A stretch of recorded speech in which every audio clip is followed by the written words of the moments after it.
ہمارے معاشرے میں نا تیزی سے نفرت کا فروغ ہوا ہے. پتہ اسلام نے غیبت سے کیوں منع کیا ہے؟ غیبت کا معنی یہ نہیں ہے کہ کسی بندے میں کوئی عیب نہیں پایا جاتا تھا تو آپ نے وہ بیان کر دیا. یہ غیبت نہیں، یہ تو بہتان ہے. کسی میں کوئی عیب نہ پایا جائے تو وہ بیان کرنا وہ غیبت نہیں، وہ تو بہتان ہے.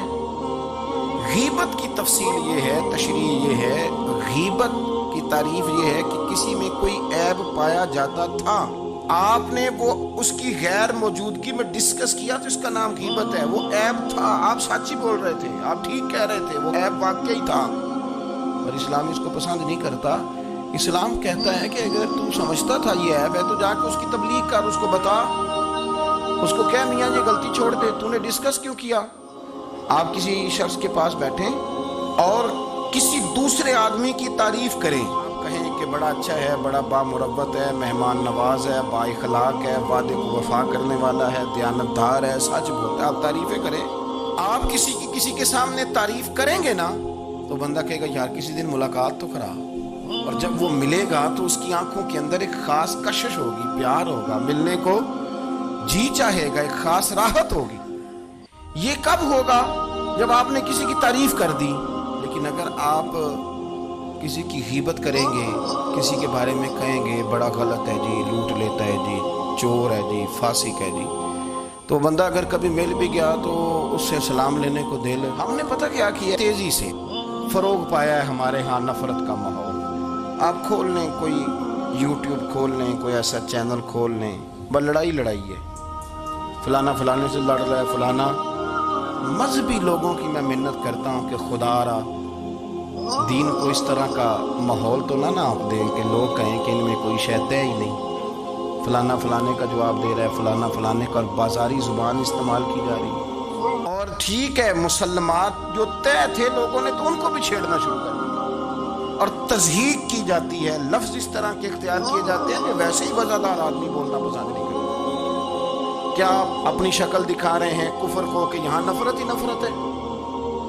اور وہ باتیں جن کو بالکل چھیڑنا نہیں چاہیے تھا ان پر بھی آپ کلام کرتے ہیں. آپ نے کوئی چیز نہیں چھوڑی، اس پر آپ نے بحث نہ کی ہو، الجھایا نہ ہو، میلہ لگا دیا. اللہ جانے کوئی کیا بول رہا ہے. دعوت دین کون دے گا؟ پیغام حق کون سنائے گا؟ فلانا فلانے کا جواب دے رہا ہے اور پھر وہ دوسرے کا جواب دے رہا ہے، تیسرا تیسرے پہ تبصرہ کر رہا ہے، چوتھا پانچویں پہ تبصرہ کر رہا ہے. یہ کب تک بات ایسے چلے؟ یہی حال سیاسی لوگوں کا ہے. میرے ملک کا جو نوجوان اب بڑا ہو رہا ہے نا، میں بڑی ذمہ داری سے بتا رہا ہوں، وہ جیسے ہی بڑا ہوتا ہے تو وہ سمجھتا ہے میں ڈاکوؤں کے ملک میں پیدا ہوا. وہ سمجھتا ہے یہ شاید چوروں کی دھرتی ہے. وہ سمجھتا ہے شاید یہاں سب دھوکے باز ہیں.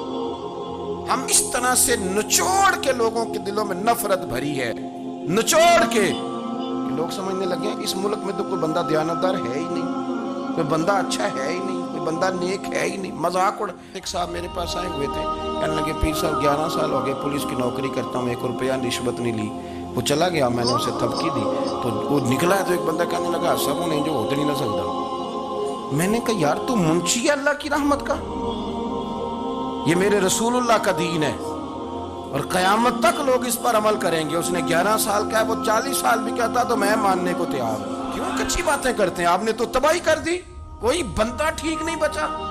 ایسے میلہ لگا ہوا ہے، اس دھرتی کو آپ برا کہتے ہیں، اس کو چوروں کی اور ڈکیت کی اور فراڈ لوگوں کی آپ دھرتی کہتے ہیں. یہ وہ دھرتی ہے جس نے داتا گنج بخش علی حجویری جیسے لوگ رکھے ہوئے ہیں. یہ وہ دھرتی ہے جہاں بابا فرید جیسے لوگ بستے ہیں. کیا بات کرتے ہیں صاحب؟ یہ اتنے بزرگ ترین لوگ یہاں بستے ہیں اور آپ کیا بات کرتے ہیں؟ دیکھیں، میں بالکل ہی غیر سیاسی اور غیر جانبدار رہتا ہوں ملکی معاملات میں، لیکن جس شخص نے پاکستان کو ایٹمی قوت بنانے کے لیے، اب تو بڑی عمارت ہو گئی ہے، غربت میں جس بندے نے کام شروع کیا تھا کہ ایٹمی طاقت بن جائے، اس نے کوئی کام کیا کہ نہیں کیا؟ آپ کو پاورفل بنایا کہ نہیں بنایا؟ کبھی تبصرہ ہوتا ہے اس پر بھی؟ ہمیں لاکھ اختلاف صحیح، ہم بھی بات کرتے ہیں مخالفت میں، لیکن تباہی نہیں اتار دی ہم نے توہین کر کے، نفرت پھیلا کے. اس سے پہلے جو حکومت گئی، ایسا نہیں ہے کہ انہوں نے کوئی کام بھی ایسا نہیں جو اچھا نہ کیا ہو، ایسا نہیں ہے. میں ملک بھر میں سفر کرتا رہتا ہوں، میں دیکھتا ہوں بہت ساری جگہیں ایسی ہیں، بہت سارے دیہات ایسے ہیں جس میں بڑے بڑے شاندار روڈ بنائے گئے، کام کیا گیا. ان کی 99 خامیاں اپنی جگہ پر، خوبی کا بھی تو ذکر کریں. یہی حال اس گورنمنٹ کا ہو رہا ہے.